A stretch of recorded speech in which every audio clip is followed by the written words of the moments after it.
Orang malah dari Polri Tambun jauh-jauh datang, Pak. Harus kita semangat, tidak ada sekarang itu gap di antara pemerintah dengan nelayan. Ibu kami tolong, kalau ada bantuan jangan kita beda-bedakan. Yang dibedakan itu uang permintaannya.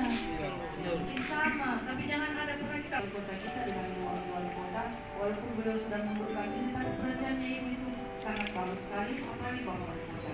Jadi jangan pernah ada kita bilang, saya yang jalan, saya jauh dari, tidak ada. Kita tetap diingat, tapi bantuan itu bertahap. Yang saya hormati kami beserta seluruh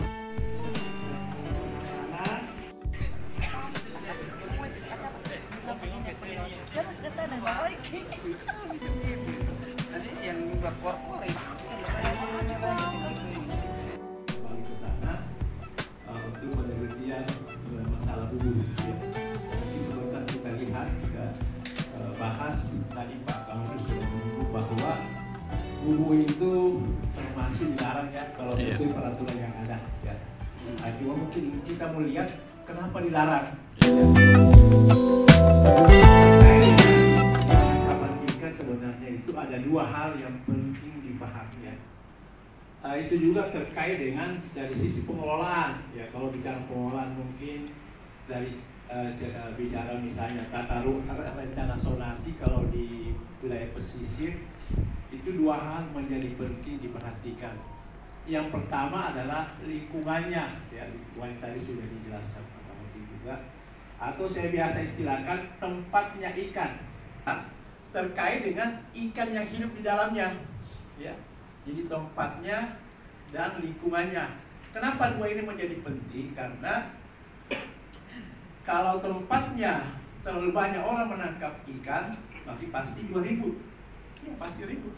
Bisa dibayangkan semua orang memancing di situ, semua orang pasang jaring di situ, pasti antara satu dan yang lain pasti saling mengganggu. Pastinya juga bermalam juga jadinya, akhirnya ya bagaimanapun juga kalau orang giling hanyut lewat apapun yang dilewati ya ada urusan ya kan, adalah giling hanyut terjadilah konflik ya. Nah, ini sebenarnya tidak terlarang, cuma caranya beroperasi mengganggu di sini yang menjadi persoalan.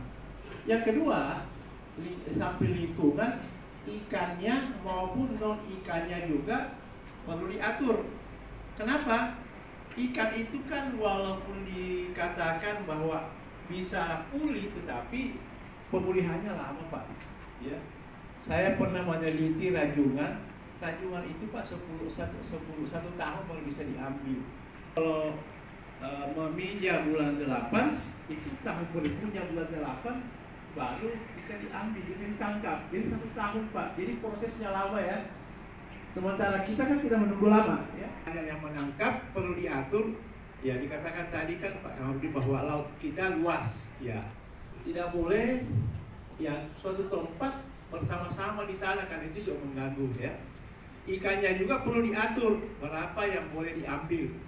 Nah, cuma biasa prinsip nelayan kan kalau bukan saya kalau saya tidak ambil, orang lain nanti yang ambil, kalau gitu ya. Nah, karena itu yang terjadi. Sederhana Pak ya. Saya mau jelaskan dulu sih, judulnya adalah existing tadi, existing kondisi sekarang ya. Existing adalah juga ya. Jaring, paling bubu, apalagi ada yang pakai bubu Pak. Barang cadi itu pakai bubu ya, bubu dasar ya, barang cadi. Selama alam itu tidak hancur, maka selama itu ya, ini tidak pernah kita bayangkan ya. Jadi sederhana tapi itu merusak. Nah, ini kita kenal bahwa bom, bius merusak ya. Tetapi kita tidak pernah sadar bahwa jaring yang hilang, bubu yang hilang tetap merusak juga. Kenapa? Karena menangkap ikan tidak yang aman.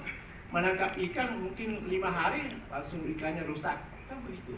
Penelitian Pak menyebutkan bahwa setiap tahun itu 4 triliunan kalau ikan itu dijual, triliunan harganya Pak ya, akibat dari jaring yang hilang tadi itu ya. Jadi jaring yang hilang itu menimbulkan kerugian bagi kita semua ya. Oleh karena itu maka ya hati-hati jangan sampai jaringnya hilang.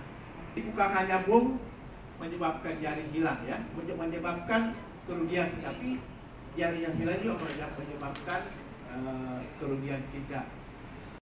Juga karena kita tidak sadari bahwa jumlah orang yang menangkap atau jumlah nelayan yang beroperasi melebihi dari jumlah ikan yang tersedia itu merusak. Maka salah satu cara adalah rasionalisasi, melakukan rasionalisasi. Nelayan-nelayan muda kita dorong ke depan. Maka salah satu kebijakan yang bisa ditempuh adalah jangan lagi kasih bantuan kepada nelayan yang perang-perang kecil. Karena ini menunjukkan jamaah kami belum. Yang saya mau pertanyakan Pak, bagaimana bisa nelayan beralih ke alat tangkap ramah lingkungan sedangkan alatnya belum tersedia? Jadi intinya Pak, kalau bisa turunkan dulu alat tangkapnya ke nelayan supaya dia bisa beradaptasi, supaya dia tahu bilang ini alat ramah lingkungan atau tidak Pak. Sekian Pak, itu pertanyaan saya. Assalamualaikum warahmatullahi wabarakatuh. Oke, terima kasih atas kesempatan yang diberikan. Assalamualaikum warahmatullahi wabarakatuh. Nama saya Haji Badarudin, Ketua KUB Rahmat, Purwolan KAI. Yang saya mau tanyakan Pak, ini tentang ukuran mata jaring yang digunakan. Ini kan ikan teri besarnya segitu-gitu, sampai kapanpun ukurannya seperti itu Pak. Dan itu mata jaringnya 0,25 inci Pak. Nah, sama dengan porsain. Porsain itu yang saya pakai itu 1 inci. Dan ada saya dengar itu yang mau dirubah jadi 1,5 ya, supaya tidak ambil ikan kecil. Dan ikan layang ukurannya juga ya segitu-gitu. Karena kalau kita ganti dengan ukuran di atas 1 inci, ikan layangnya lepas Pak. Nah, ikan cakalang terikat, jadi susah untuk melepaskannya. Kalau ukuran ikan cakalang yang kecil itu, ikan apa namanya itu? Kalau kita kenal sebagai ikan cakalang. Iya. Kalau diganti ukuran 1 inci, itu bisa terikat sampai di tengahnya. Jadi susah untuk melepaskannya Pak, karena ukuran jumlah banyak. Ya, mungkin itu Pak. Dan terakhir, cuma membagi pengalaman Pak, mulai dari kapal saya yang GT kecil sampai sekarang alhamdulillah 26 GT. Itu awal mulanya bantuan dari perikanan Pak. Itu sekedar informasi Pak. Ya, terima kasih untuk Dinas Perikanan. Ya, saya kenal Dinas Perikanan kurang lebih 10 tahun. Alhamdulillah mulai dari 0 sampai sekarang awal mulanya dari situ Pak. Terima kasih banyak. Assalamualaikum warahmatullahi wabarakatuh. Mungkin ada beberapa ini materi yang bisa bawakan di pada layang ini, tapi khususnya saya mau katakan ini masalah perikanan. Nama saya Pak Tompo dari Punilai. Sama-sama orang Kelecong ini. Iya.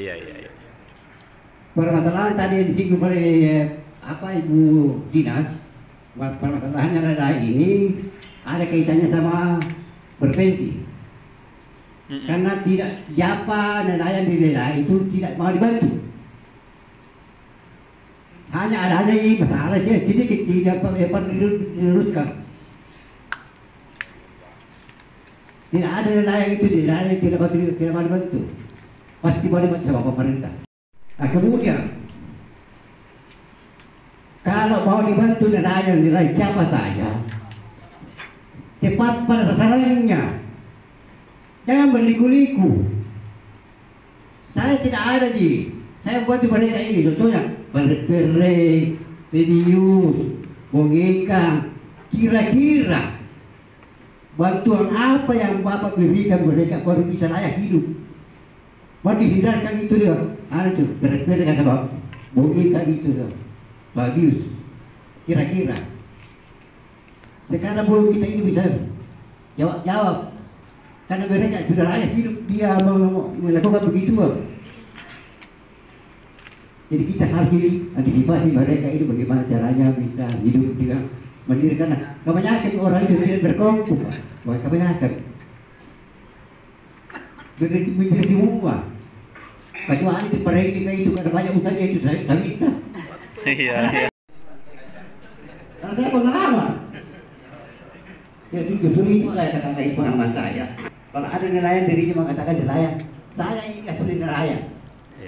Banyak orang itu nelayan, baru-baru nelayan. Cuma begitu saja saya sampaikan Bapak. Terima kasih.